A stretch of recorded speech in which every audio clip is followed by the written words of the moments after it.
बिस्मिल्लाहिर्रहमानिर्रहीम। अस्सलाम वालेकुम। आज कुकिंग विद अबीर में हमने ये जश्न विलादत का केक बनाया है। मेरी तरफ से तमाम आशिकाने रसूल को जश्न विलादत बहुत बहुत मुबारक हो। चलें शुरू करते हैं। ये मैंने 6 अंडे ले लिए हैं जिन्हें मैं बहुत ही अच्छा सा बीट कर लूँगी। इन अंडों में मैंने 1 टेबलस्पून वनीला एसेंस वो शामिल किया है। बहुत ही ज़बरदस्त केक बनता है।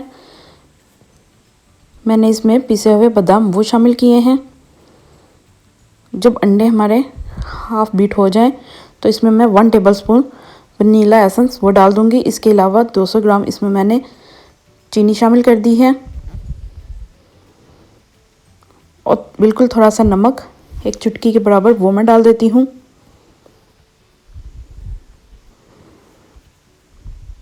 इसके अलावा ये मैंने 150 ग्राम मैदा ले लिया है और 1 टीस्पून इसमें मैं भर के ये बेकिंग पाउडर का शामिल कर दूंगी।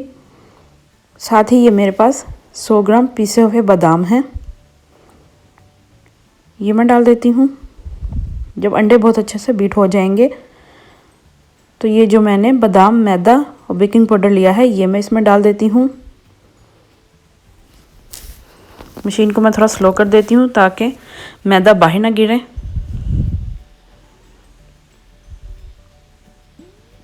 आप ये केक बनाइएगा, बहुत ही अच्छा इसका स्पंज तैयार होता है, बहुत टेस्टी होता है बादाम के साथ।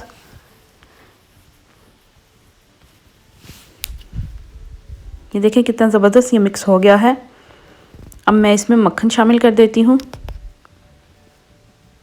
100 ग्राम मैंने मक्खन ले लिया है जिसे मैंने माइक्रोवेव में थोड़ा सा गर्म कर लिया है। बहुत ज़्यादा गर्म नहीं किया, बिल्कुल थोड़ा सा मैंने इसे ये देखिए मेल्ट किया है। ये मैं डाल देती हूँ और इस बैटर को हल्के हाथ से मैं मिक्स कर लूँगी।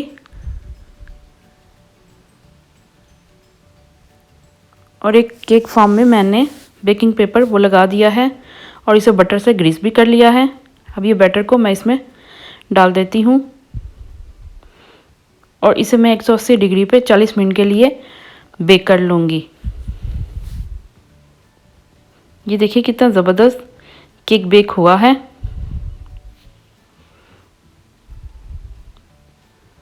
मैं आपको ये अंदर से भी दिखाती हूँ कि कितना अच्छा और सॉफ्ट बना है। इसकी मैं 3 लेयर्स में कटिंग कर लूँगी। ये देखिए मैंने इसकी कटिंग कर ली है। बहुत ही सॉफ्ट इसका स्पंज तैयार हुआ है। अब मैं इसकी डेकोरेशन कर लेती हूँ। ये मैंने फ्रेश क्रीम ले ली है जिसे मैंने बीट कर लिया है।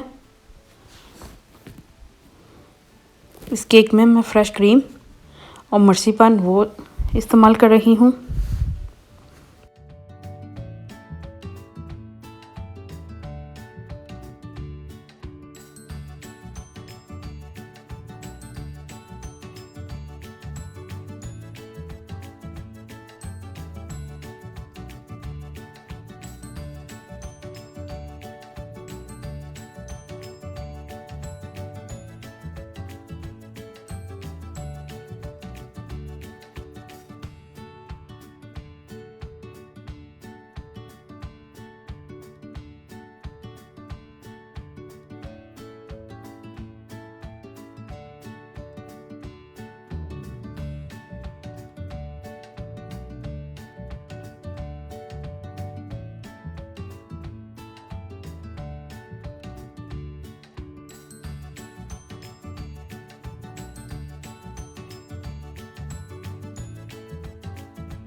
आई होप आपको मेरी ये वीडियो अच्छी लगी होगी।